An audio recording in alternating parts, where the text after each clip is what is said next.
The Learning Hive is a designed, structured, peer learning community. You come together, you go off during the day, you do your own work, you do your own learning, but then you come back together into this hive, and everything you've done individually is amplified. If you're in L&D, Learning Technologies UK 2026 belongs in your diary. 29th and 30th of April this year, it's the UK's leading event for technology-supported learning, co-located with HR Technologies UK, bringing together 15,000 learning and HR professionals. There's a free exhibition with more than 200 exhibitors and 200 seminar sessions, alongside a dedicated conference for senior L&D leaders. The focus is practical insight, peer learning, and examples from organisations including Google, Intel and Merck. Bookings and registration open soon at learningtechnologies.co.uk.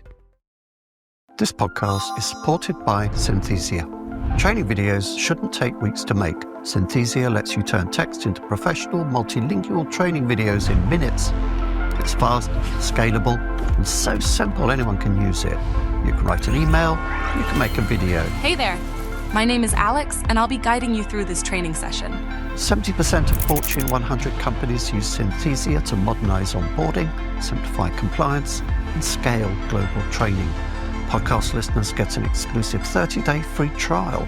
Go to synthesia.io/greatminds. Don't miss it. This offer won't last.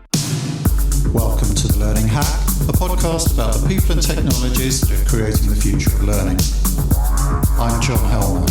Now guess what? Learning is cool. Learning is cool. Learning is cool. I'm learning. Learning is fun. Knowledge is power. Knowledge. Education.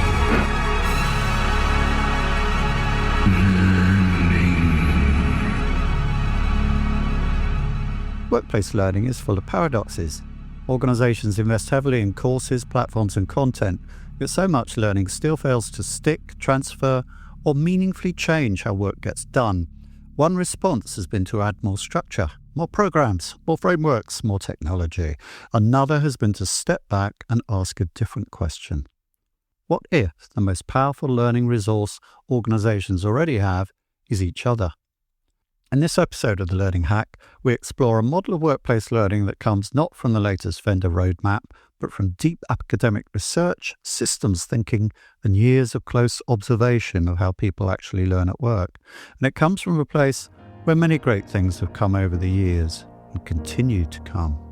Canada. Oh, Canada. Hack facts. Dr. Kinga Petrovai is a workplace learning consultant and researcher operating at the intersection of research and practice. She holds a PhD in learning technologies from Oxford University and a master's degree from Harvard, with earlier training in electrical engineering and education. Kinga is the founder of the Art and Science of Learning and host of the podcast of the same name. Her work focuses on peer learning, learning systems, and helping organizations turn evidence-based learning theory into practical, human-centered solutions. Early in the conversation, Kinga raises a challenge that may feel uncomfortable for some in L&D. If peer learning is so powerful, why is it so often informal, undervalued, or quietly reserved for organizational elites? And in an age of AI-driven efficiency and hyper-individualized digital learning, are we in danger of designing workplaces that scale content brilliantly, but slowly erode the tacit knowledge, community, and human judgment that organizations actually depend on? Those questions sit right at the heart of this conversation, and they're where we begin.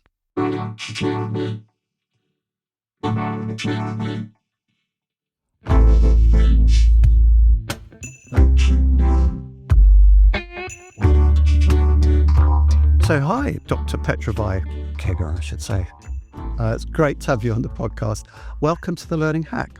Thank you so much. It's such a pleasure to be here. I'm thrilled. I absolutely love your podcast, and Thank you. I've known you for a while, so it's so nice to be on here and talk to you about all things learning. It's always a fun conversation. Yeah, of course. And I've been on your podcast as well, so it's a kind of a return match, as it were. I don't know if people think that kind of thing is incestuous, but it is the case that all podcasters have to go on each other's podcast. It's like going to a dinner party, right? That's right. Yeah, but a dinner party where everybody else understands your pain. That's right. Okay, so to start off with, could you explain the concept of the Learning Hive? This is something that I've seen you talking about recently a lot, and it's very interesting. What is it? Could you explain to people? How does it work? And what inspired it? Well, thank you. Absolutely. The Learning Hive is, in essence, it's a designed, structured, peer learning community. And I say that it's very intentionally designed, and I will talk a little bit more about that, because the aim is that for people to come together to learn from each other, but with very clear learning goals. So whereas learning communities are wonderful and we come together and discuss common topics that we're interested in, a learning hive is really coming together in a very structured way. And that comes from the knowledgeable host who is at the center of the Learning Hive, who's a learning designer, so understands the learning process, as well as a good facilitator, and has taken the time to really understand what this group of individuals is coming together to learn. So it's a group of individuals who are wanting to learn the same thing. And this can be very diverse. It could be managers in a large organizations, maybe bringing together the HR manager, the engineering manager, but what they have in common is that they're working towards bringing their teams maybe to come back to the office and make that meaningful work. Or it might be a group of engineers working on the exact same project and they want to learn a new tool, or an HR group who is coming together because they have a new policy, new ways of working together that they want to learn. So they have something in common and they want to all integrate that into their work and learn together. So that is the essence of the Learning Hive.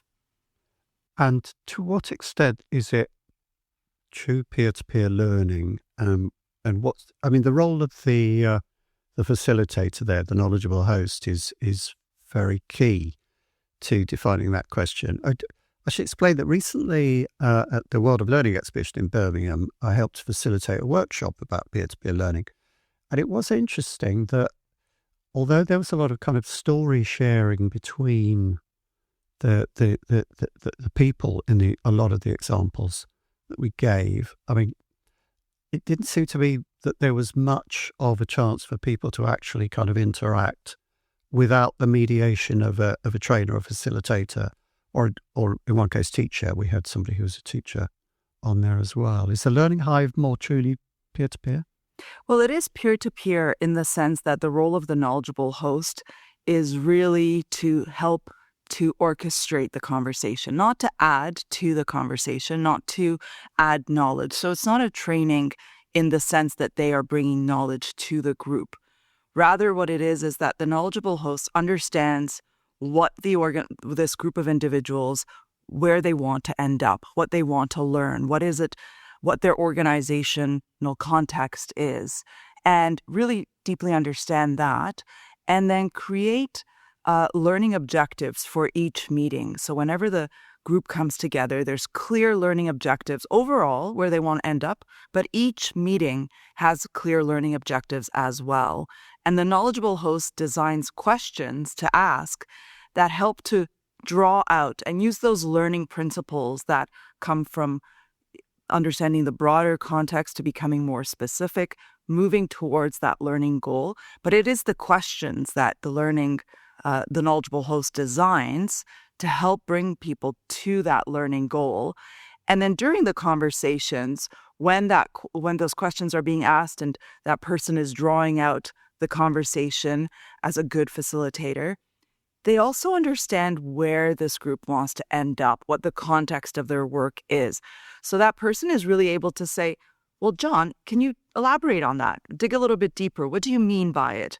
They know how to chip away at the conversation because they understand the learning goals, they understand the context. So it is truly peer-to-peer learning, but with that facilitation of drawing out the conversation, knowing where to push the individuals a little bit further connecting conversations back to saying, oh, well, Sally just said something similar. Do you think that's quite different? Or how did you experience that differently? Sally, does this ring true to you? So because they really understand the learning process and where the organization and this group of individuals is going, they can really pull out that information to help people not only dig deeper, but to reflect on it as well, to have that pause to be able to reflect on what they are trying to learn, what they've already learned. Because the Learning Hive it's bringing people together, but I call it a connective tissue. It brings together all of the courses these individuals have been on, their individual experiences and expertise in doing the work, applying that learning, the readings that they have done. They're bringing that together, and not only are they sharing it to learn from each other and really amplify that learning, but also revisiting the material, because we very rarely in our work life have the time to pause, think about what we learned, reflect on it, which really solidifies the learning. Over 70% of what we learn is in a classroom, is gone, or online, or in any learning environment. If we don't revisit that material in a week, 70% of it is lost. That means 70% of the organization's investment is lost unless you revisit the material and able to also express it, share it, look at it from different angles. So it's a mix of all of those different things that comes together. Yes, of course, if people want to know the theory behind that they should listen to the Great Minds on Learning episode where we featured Ebbinghaus, of course, Hermann Ebbinghaus. Mm-hmm. Forgetting Curve. Can you give some examples of a type of objective that such a session might have, and maybe examples from where you put the Learning Hive model in action or seen it in action, and what kind of results and transformations it's enabled? So this came out, the Learning Hive really came out almost by accident. And I was doing my doctoral research, and in my PhD, I was really focusing on learning technologies in maths education. So I was looking at how teachers, where they integrated a school with tablets. So every student, every teacher has a tablet, a mobile tablet at the time. How do they learn to integrate that into maths education and change their pedagogy with these mobile technologies? So that was the focus of my doctoral research. But I knew that in order for the teachers to really integrate a new tool into practice, that takes time. And according to research, it takes about 3 years to really integrate a new tool in your practice and change your professional practice to make use of that tool. And they were a year into this implementation. And so they were using it every day in their classrooms. But I knew that theoretically, it took about another 2 years for it to really, really integrate. And I needed to speed that up. I didn't have 2 years. So I looked into the research. I looked at how we can use their existing knowledge so that it's not an intervention. I'm not bringing anything new into this mix because the study wasn't an intervention. It was studying the teachers. And I was looking at how can I speed up their learning by not introducing any new knowledge, any new material. And so I developed from research, pulling together from different sources, in my own, applying my own expertise in the sense of what would make this effective. And I created this environment where I was the knowledgeable host. I was creating the learning objectives between meetings. I created triggers for the teachers to really bring them back to what they had come away with from that meeting, ways of implementing it that they discussed in the meeting, and help them to really move forward. And so when I did that, I was shocked at what this really looked like. So the very first meetings were almost euphoric. I was really, really surprised. These were people who knew each other because they were teachers at the same school. So it was maths teachers teaching the same grade at the same school. And the first meeting was euphoric. I was really shocked to see that they were so excited to hear each other express what was going well for them, what their challenges were, what were their tips and tricks on using these tablets in maths education. And it was just like a bubbling of feelings and excitement. And I was really curious. Well, I even asked them afterwards, like, do you not talk about this on your own? And they said, we don't have time. I mean, it seems like they spend a lot of time communicating and talking to people, but really they don't have time to sit down or even see each other during the day to talk about their practice and to really dig deeper. And I realized that some of the teachers had completely quietly stopped using tablets. And because there were so many roadblocks in the way. They got the training, they had all the support, but in practice, in a busy school life, there was just a lot of roadblocks in the way. And so this is how the Learning Hive came about. And in developing it further, I realized this is not only useful in this context, this is really useful in workplaces where people are going off to take to study in a course or in an online experience or reading. But it's bringing all that and gelling it together that's so important. So that's where I realized more and more as time was passing by that actually this needs to be in corporations. And now as we're hearing about loneliness in the workplace, well, this is creating community. That was a really big aspect. People were saying their self-confidence was really growing. They were connecting to each other. They were building bonds. And so creating community, using that time together in a really effective way to collaborate, to innovate. And they became innovators. And so that's how I realized that actually I need to bring this out and put it into the world on its own as a way of bringing all the great things that are already happening in organizations and almost having a golden thread to connect it all together and amplify the impact. So it's a proper model with different discrete entities with it. A nice diagram, which I saw on the website. I'll put that up on the YouTube version. But could you talk us through kind of the parts of it, as it were? Absolutely. So there's 6 key aspects of the Learning Hive. And first of all, it's really about having time and space, dedicating time and space to it. So there's several key elements that are so important to this because in order to make, there's a lot of details around it, but these are the 6 key aspects that are really, really important. And first is creating the time and space. And the time and space is dedicated and it's made to be an environment where people feel comfortable in sharing. And how that's created is really dependent on the organization and what the context is for that organization. Different places, different environments require different ways of making that context really conducive to be able to share. The second key element is having objectives. So this is, again, there's a really important place for communities of practice, learning communities of different sorts to come together. But something that's really important here is that there's very clear learning objectives, like in a learning experience in a course, because we want to know where we're going over an extended period of time for this Learning Hive. So maybe it's learning the new AI tool that HR is implementing. That's the overall objective. But for each meeting, as we have several spaced out so that you can really integrate the knowledge into your work and practice. Each meeting also has objectives so that we know where that conversation is going. And that knowledgeable host is really able to pull back when things are going off, maybe important but tangential places. We can pull back to make sure we really reach our objectives in a nice way. And then there's, of course, structured questions. And these structured questions, they're structured and they're strategic to reach the objectives that we have designed.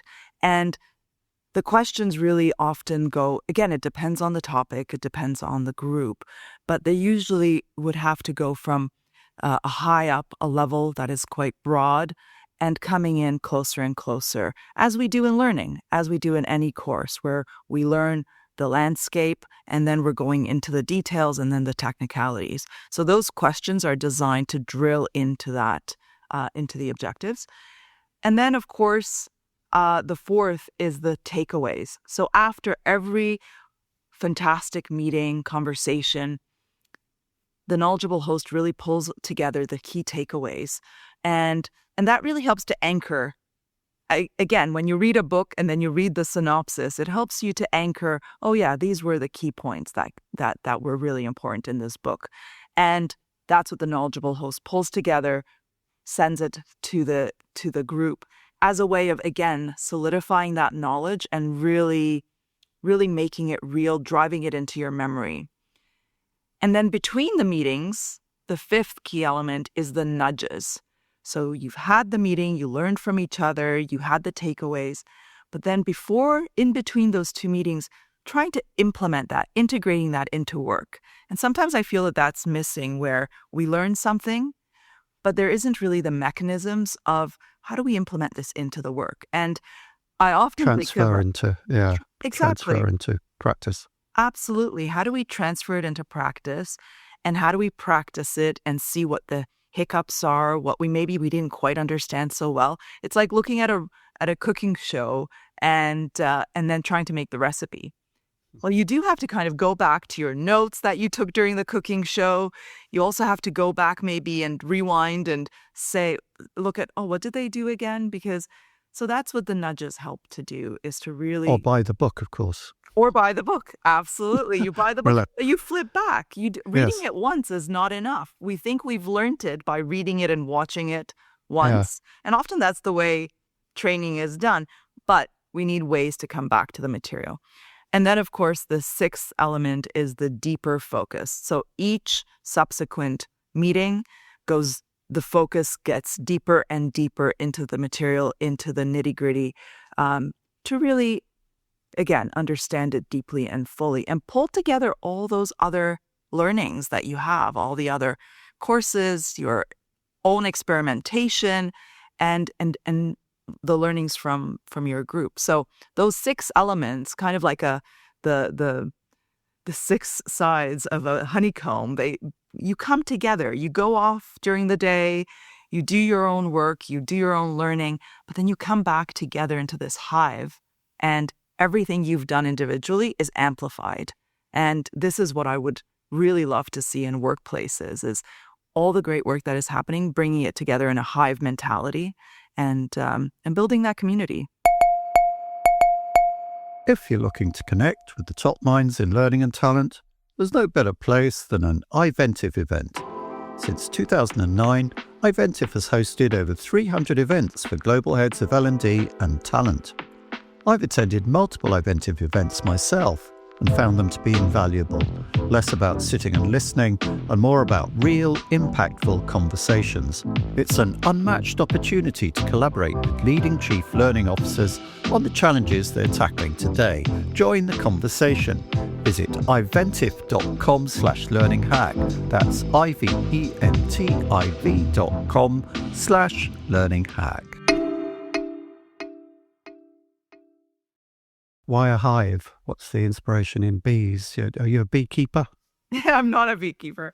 I'm very devoted to pollinators. I've become recently, and as I've become a gardener, I've become more and more fascinated with pollinators and how they work and their importance in our society, in our environment.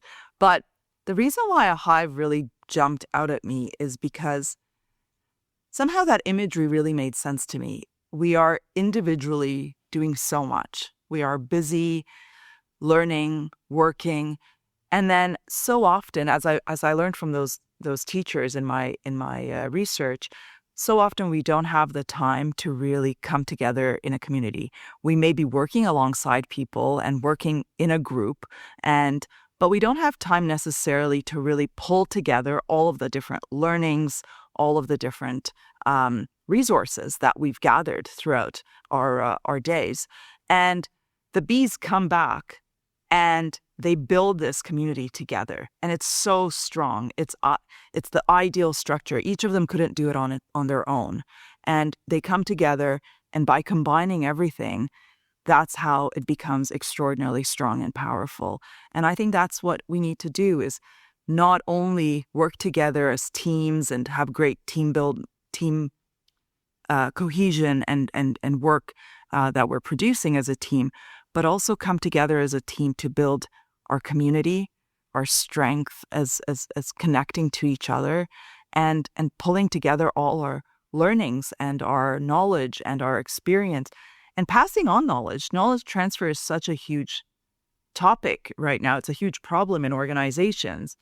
But actually, if we learn from each other, we're not passing on knowledge by putting together documentation and passing it to the next, to the person who's taking over our job. That really is the very basic minimum, right? I mean, how much do you really get out of opening that folder and saying, okay, well, I have to do A, B, and C. But really the knowledge, the experience, the expertise, that's not passed through in that way.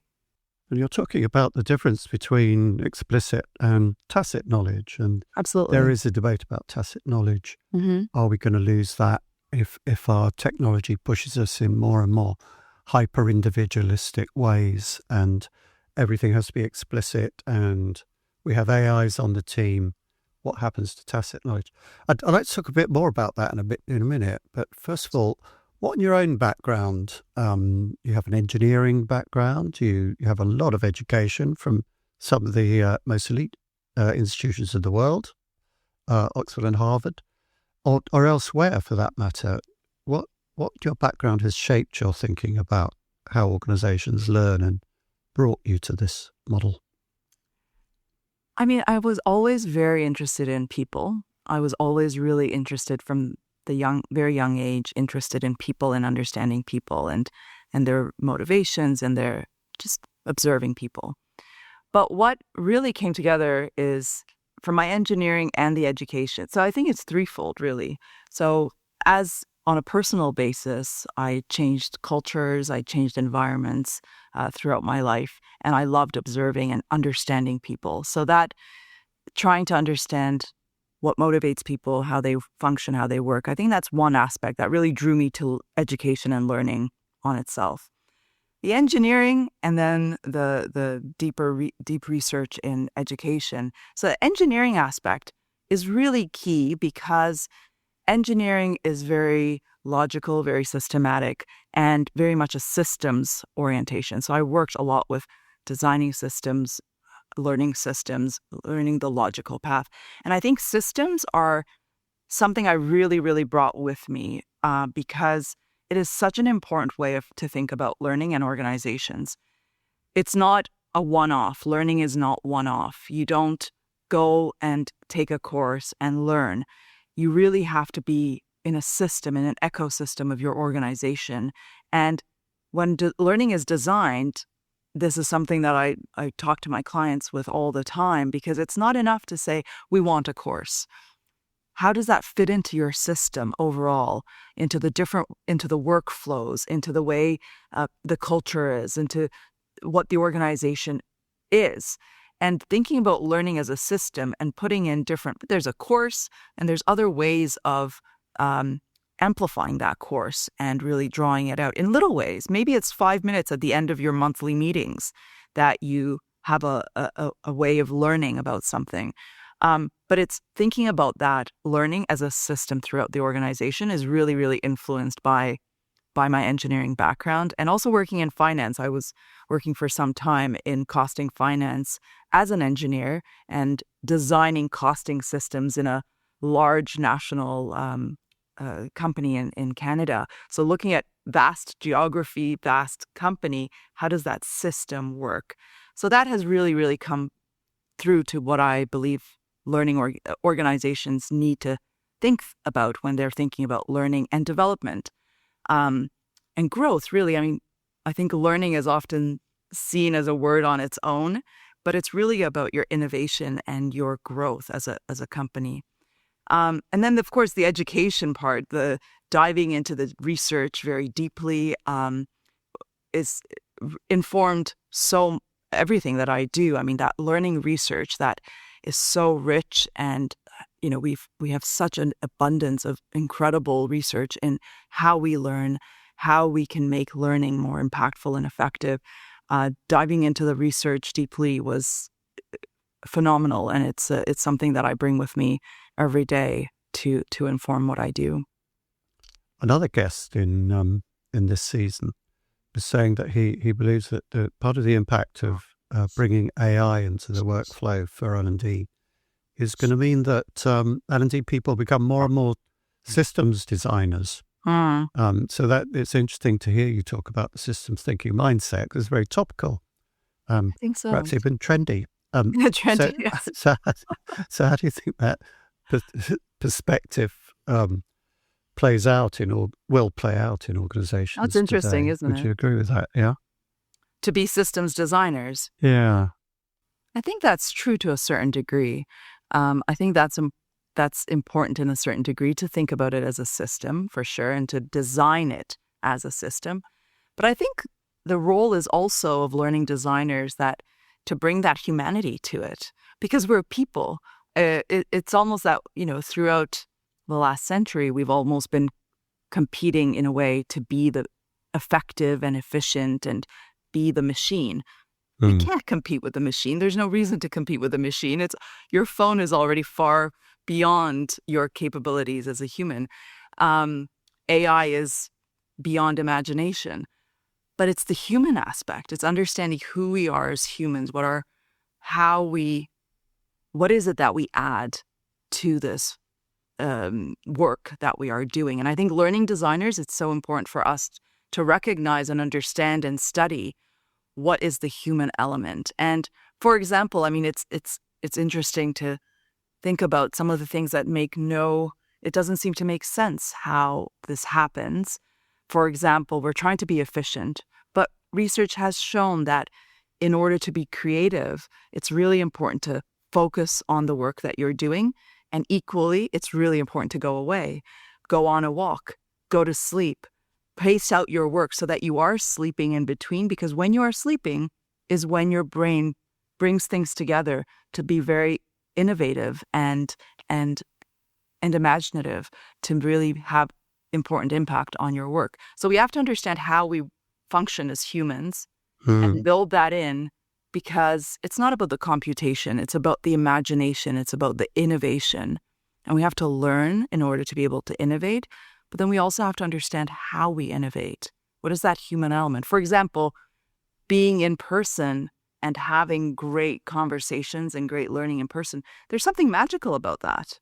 There's something magical about the fact that we're in the room together having that conversation. So I think, yes, thinking about it as a system is extremely important. And I think learning designers more and more need to understand and focus, which they already do, because that's what learning is. It's understanding how we learn, how we function.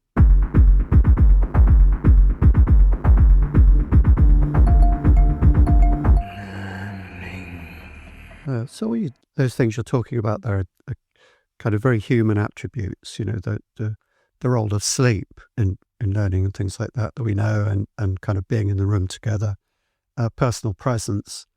We can't compete with machines, but increasingly it seems that in order to collaborate with machines, we have to be able to find a common language with them in a sense, or at least to translate our experience into terms that they can use, And the big innovation with generative AI is that we can do that through our own language.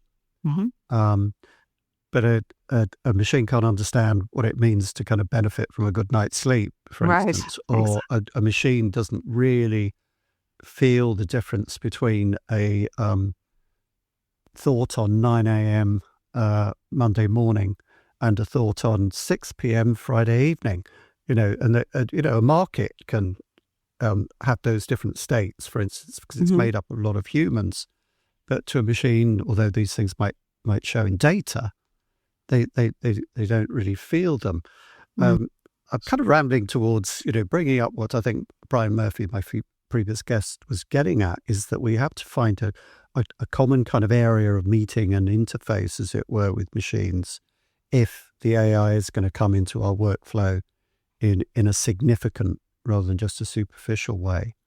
And that's going to mean a lot of kind of translation and, in fact, altering the workflow and re-engineering it, so to speak. A major job of systems design. I think that's what he was getting at.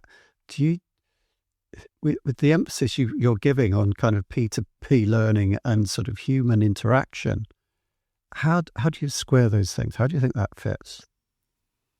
About how we work alongside machines. Alongside machines, yeah. Yeah, Just, isn't that interesting? change the whole equation. It does. I think it does change the whole equation, doesn't it? Because we are, so often people think about, especially AI, as replacing people, as replacing our jobs. And as you said, that's not what it should be and not what it is. It needs to be working alongside and recognizing what it does well and what we do well. And I think sometimes we don't fully recognize yet as humans in the workplace or in any context. Sometimes we don't really appreciate our human nature. And I think it's just so critical to work alongside AI, not to mention the fact that having a human in the loop is so critical in making sure that mistakes aren't made. And of course, they say, well, some types of machines make less mistakes than humans do. But it is that human in the loop and using the best of what we do with combining it with the best of what it does. And I think a good example of that is HR in terms of looking at resumes and the way AI is used. And just the other day, I was hearing someone say that they put up a job posting, they got 700 applications, and in almost a blink of an eye, AI was able to give him the top 20 applications. Okay. But when someone looks through an application, are they recognizing the clear-cut path that may actually not be the best person, but it sounds like the best person? Looking for a marketing person, they've done marketing. Okay, great. What about the person that didn't do marketing? And I'm not an expert in marketing, you would know this better. But what about the person who spent a lot of time traveling in different countries or was in difficult situations in a lot of different contexts and had to work with people in difficult situations? And isn't that person probably going to have a really unique eye to marketing and understanding people and what, I would assume that would have some applicability and something that may be really unique. But would a machine recognize that to see that they weren't doing marketing? They were in some other situation that was bringing them in face to face with a lot of different types of people. I don't know. What do you think? Well, that was my practice area. And Yes. I think the best marketing exec I ever hired was working as a receptionist, an Australian girl who'd backpacked her way across the world and ended up in Brighton. And people kind of pleaded with me to give her a chance because they'd sensed that she was very bright and had a really good sort of growth mindset, if you like, and all the rest of it. And she turned out to be absolutely cracking. And then other times I've been through kind of hirings of marketing execs where I've looked through stacks and stacks of CVs. And then you have to make a choice by some quite arbitrary criteria, like, well, qualifications are in there. And a load of people I interviewed with marketing degrees from reputable universities, I just thought I wouldn't get this person to curate my Christmas card list, let alone work for me as a marketing person. Because I clearly knew nothing. They'd learned a lot of theoretical stuff about marketing strategy, but they knew absolutely nothing about how to send out an email campaign, for instance, or to do any of the many practical things that are kind of involved in running a day-to-day marketing department. And I think what you said I completely agree with you.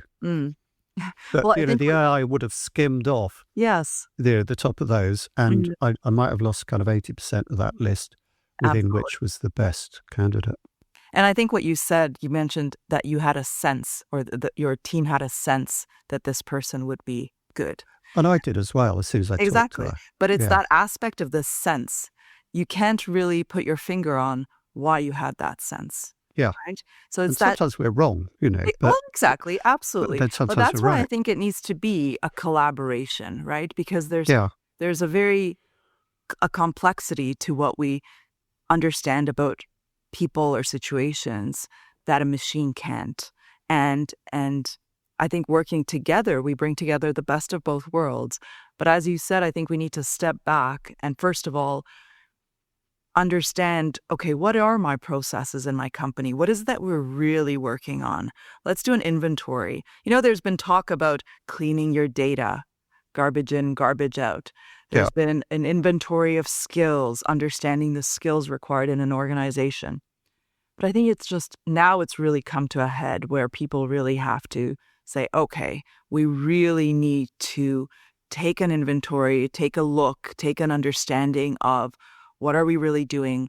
What are we really trying to achieve? What is it that these jobs really are in our organization? What's the essence of it? What's the purpose of these different roles?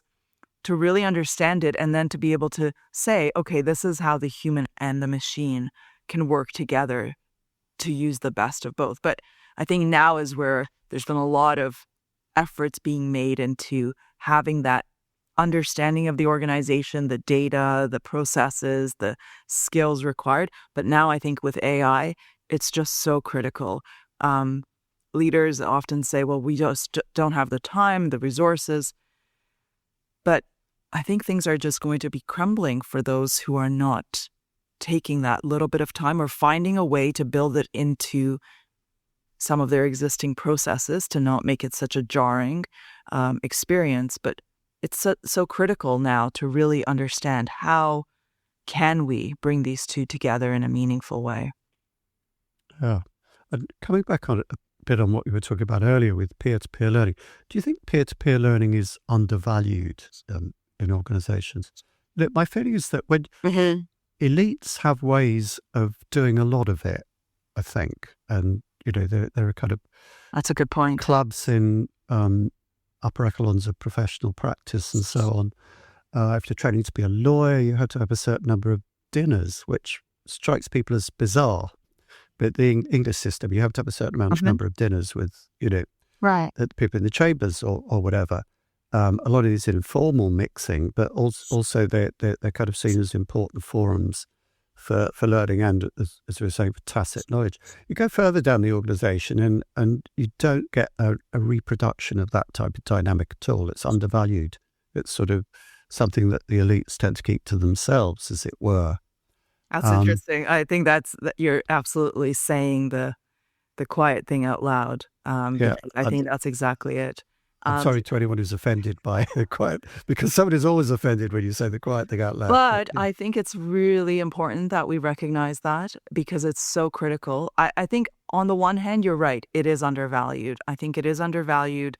And so there's two things. One is that it's undervalued as a structured experience to really create these types of peer learning interactions. It's also undervalued in the nuances of the engagement. So having the lunches, having the the spaces where people come together and inadvertently learn from each other. I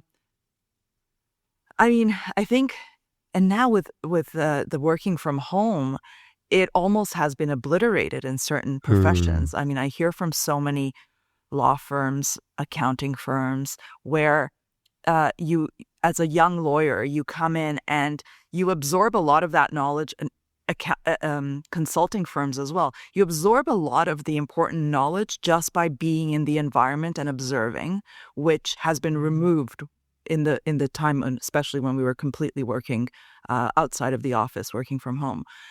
So that has been coming back, but already it's showing the detriment that it has had on young professionals. I hear from so many executives who are saying that young professionals are not greeting the client the way that we need to greet clients in the consulting world. The lawyers are not interacting with all of these really, these types of tacit knowledge that you really have to understand by the environment is in danger. But I think even with that recognition, where executives are recognizing this is a bit of a problem, it is still undervalued because it is seen as, well, you can come together at lunch. Okay, well, we'll have a time after work for everyone to come together and talk, and we'll have a team building exercise, without recognizing the fact that in order to be really effective, I mean, on the one hand, that's great. But in order for it to be really effective, you really have to have a purpose for it. You have to have a reason for people to come together. It feels like, well, people talk all the time at work. What's wrong? We're back at the office and everyone's interacting and talking. And that's just not really it, is it? I mean, that's not social learning. It is to a certain degree, but we do need to value it and recognize it more. But I think actually in the learning profession in L&D, I've been really happy. You and I have been at Learning Technologies for the last several years. In the last couple of years, that has been a really big, it's a Learning Technologies conference. And yet there has been quite a lot about peer learning coming into the mix, which I think is really important. So hopefully it's going to trickle into organizations to appreciate that more, because it is really critical. I think perhaps, an awareness is arising that what with all the working from home, good thing though it is for many people and for kind of work-life balance, you're losing something in terms of learning at work. With the automation and efficiency and increasing use of AI, are we going to start losing something else? With so much talk about automation and efficiency and the hyper-individualization that we've had with very personalized digital learning media, how do we make sure we keep the human at the heart of learning? Well, we definitely do need to make sure we keep the human at the heart of learning. And I wonder if people are starting to recognize it more, in the sense that even when we're not talking about learning, we're talking about workplace culture. And, hearing firm executives saying, I need to improve my workplace culture. Well, okay, but having learning experiences where there's purpose and there's people learning from each other will improve your workplace culture. The feeling that, the data shows it, that there's a huge uprise in loneliness at work, people feeling really lonely. Well, how do you combat loneliness at work, which is affecting people's work? It's affecting your culture. It's affecting people's work, which in the end affects your productivity, your ability to innovate, your ability for the company to move forward, right? But how do you combat loneliness at work? Well, it's really about bringing people together at work. You can't mandate people not to be lonely at work, right? Yeah. So I'm hoping that there's more of a recognition that the human has to be in the learning. There needs to be that human element. First of all, there's so much that individually we each gain throughout our day, throughout throughout the experience we have in our work and in our learning, and not sharing that and not building on top of that. You bring together the individual, like the hive, the bees, they individually bring together their little pollen. Individually, they can't really have a beehive with lots of honey, but they completely amplify their work. And I think something that's really important to remember with why it's important to bring humans back is not only these very tangible, real aspects of learning from each other, amplifying your learning, amplifying, helping motivation, less loneliness, more community, a better company culture. But there's also that element that you can't really put your finger on, that when people work together, learn from each other in meaningful ways, there's a spark of innovation. And so having that human to human element really sparks innovation and really, like ideas bubble. It's interesting how we see places in the world where they're incredibly innovative. Maybe it's an organization, maybe it's a city, maybe it's a university, but it's almost like people come together who are going to be really good at something. But in fact, is it maybe not the fact that people have come together and they're amplifying their individual innovations, right? It's not just the most brilliant people came into one place, but also it's the way that they're amplifying each other. So I think the human it's really, but how do we do that? I mean, what do you think is the best way? I don't know. I mean, it's so interesting to hear you talking. I mean, it's a fair few years now since I worked in an office, and when I did, I do remember a lot of the time thinking, well, I'm sure I could get more work done if I didn't have to make the tea round for these 8 people.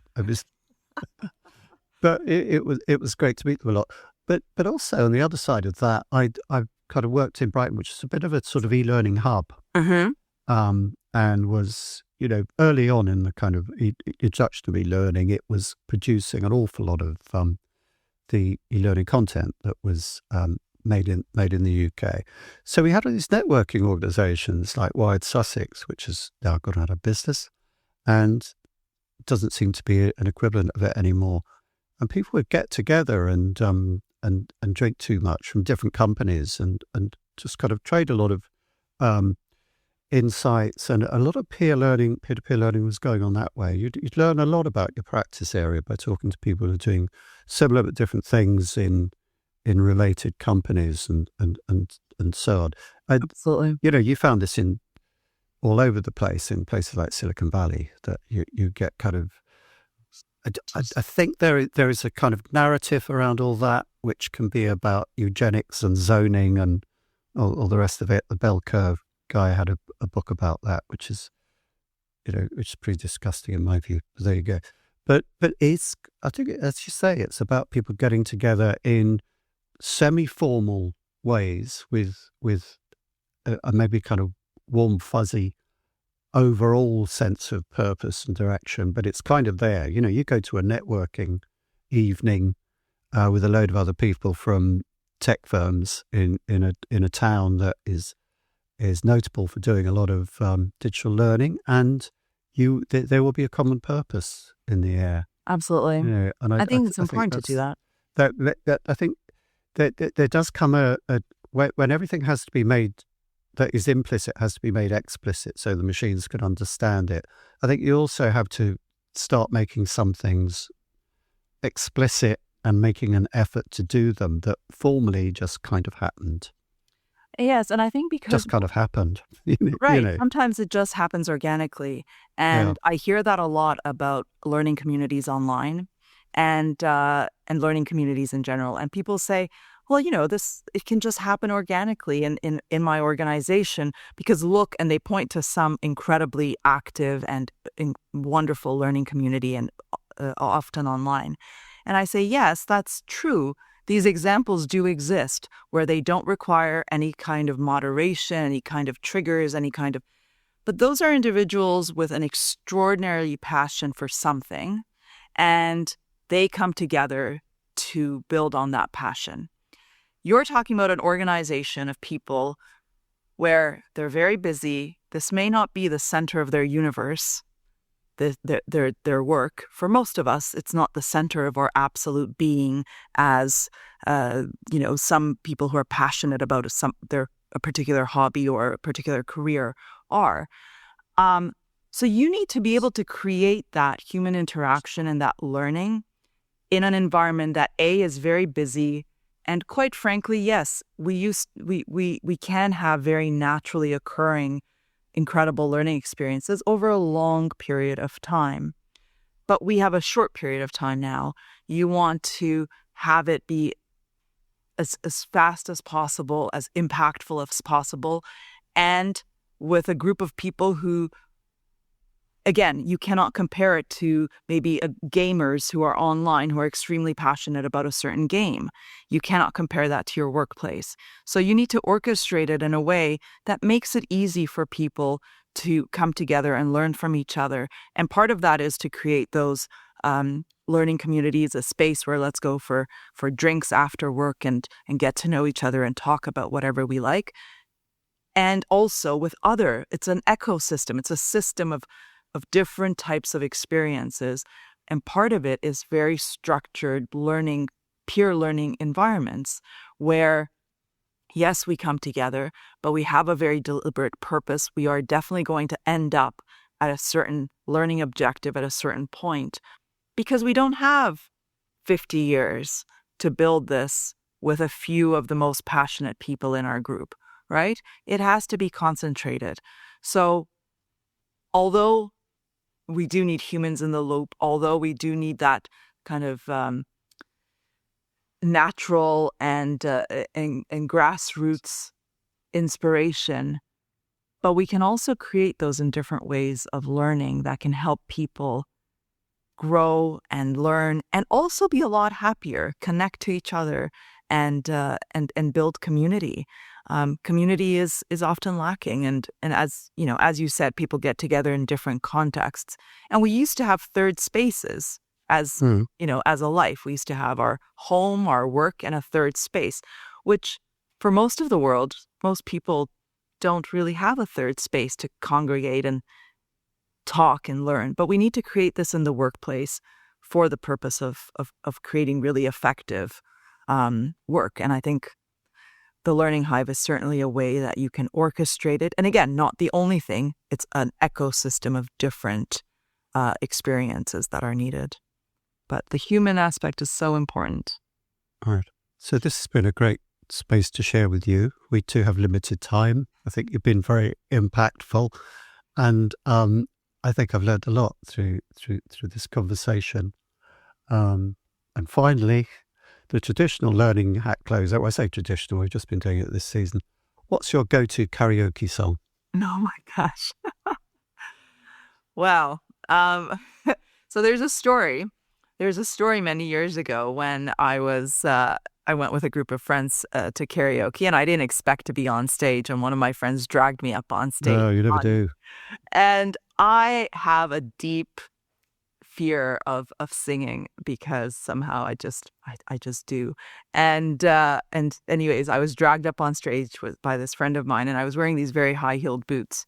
And unknown to me, because I was so anxious, so nervous, I was digging my heels into the ground as we were singing together. And the next thing I know, it snapped off. So if it was mortifying for me to be on stage singing, it was even more mortifying to be limping off the stage. And the song was, let me guess, these boots aren't made for walking anymore. That's right. So I don't even know. But over the years, there isn't a one song. But what I came to realize is that dragging others with me and people who are my friends and who are supportive and want the best and coming together as a group, I can kind of feel a little bit better about singing on stage. So I don't have a preferred karaoke song at all. But the lesson I do have from these experiences is that bringing people together with you on when who have the best intentions for you, who are there to support you, who are in a community with you, especially in these challenging, scarier situations, are the best thing you can do. And I think that analogy really comes through in so much that we do in our society and in our life. But I wish I could come up with a good karaoke song, but mostly I just rather not be on the karaoke stage. Are there any you avoid? Any songs I avoid? Yeah. Anything that requires a really good talent from your voice, from singing. I don't have a good singing voice, so, but the song "Happy," I love that song. I really love that song. It's Pharrell Williams. Pharrell Williams, yeah. It's so good to bring every time you hear it, you just smile, you dance, and it's a wonderful, wonderful song. So something like that, I think. I'll go with "Happy." That's a very happy note to end on. Thank you very much, Kinga. Thank you so much, John. It was great fun. That's all on the Learning Hack podcast for this time. Many thanks to our guest and to our sponsors. The Learning Hack is completely independent and transparently funded by sponsorship. It is produced by John Helmer and hosted by him and also me, Mariana, a Synthesia AI avatar. If you want to help others find us, please like, follow, rate, review, and subscribe wherever you get your podcasts or on YouTube. We'll be back in your feed in 2 weeks' time. Meanwhile, stay curious, learning people.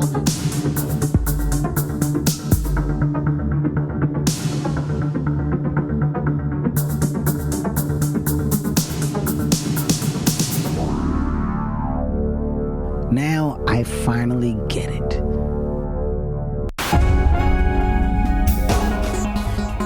the Learning Hack podcast is supported by Learning News, the learning sector's newswire. Rob and his team are good friends of the podcast, and we really value the help and advice we've had from them, and they do a great job. For the very latest news from around the learning sector, for interviews with learning leaders, the latest from learning sector vendors and features on workplace learning, go to learningnews.com.